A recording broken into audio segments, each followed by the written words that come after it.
সাজিদ, আপনিও তো দেখছি এসে গেছেন। বলেছিলেন 10টা বাজে আসবেন। এখন 10টা 20 বাজে, তার মানে আপনি টাইম মেনটেন করে এসেছেন। খাইছে রে শালা, ধরা খাইছি সত্যি তো ডিরেক্টর। আচ্ছা ম্যাডাম, ওই যে স্ক্রিপ্টটা আমার কাছে আছে, তাহলে চলুন আপনার সঙ্গে মিটিংটা শেষ করে নিই। হ্যাঁ চলুন।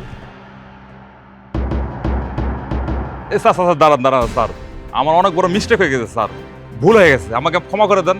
মানে হয়েছে কি, এই ম্যাডামের সাথে প্রত্যেক দিন না হলো 10-15 জন আসে দেখা করার জন্য, আমি দেখা করার সুযোগ করে দেই আর ম্যাডাম আমারে বকে। কি করুম, আপনারা মনে করছে অন্য কেউ দেখা করার জন্য বাহানা করছেন। স্যার আমি বুঝি না আপনি ডিরেক্টর, আপনি ডিরেক্টর হয়েছে ম্যাডাম মেরে কন, তাহলে আমার চাকরি থেকে বাদ দিয়ে দেবেন স্যার। ম্যাডাম যেহেতু একজন আর্টিস্ট, ম্যাডামের কাছে অনেক কোয়ালিটির মানুষই আসবেন, তার সঙ্গে দেখা করতে চাইবেন, এটাই স্বাভাবিক।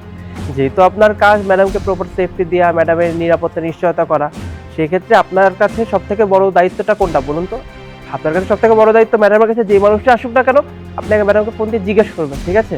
তাহলে কাজটা ভালো হবে। আমি কিছু মনে করিনি। স্যার আপনি এত সহজে মাফ করে দিলেন, আমারে কোনো শাস্তি দিলেন না। না না, আমি তো বলছি আমি কিছু মনে করিনি। ঠিক আছে, থাকুন। Thank you sir.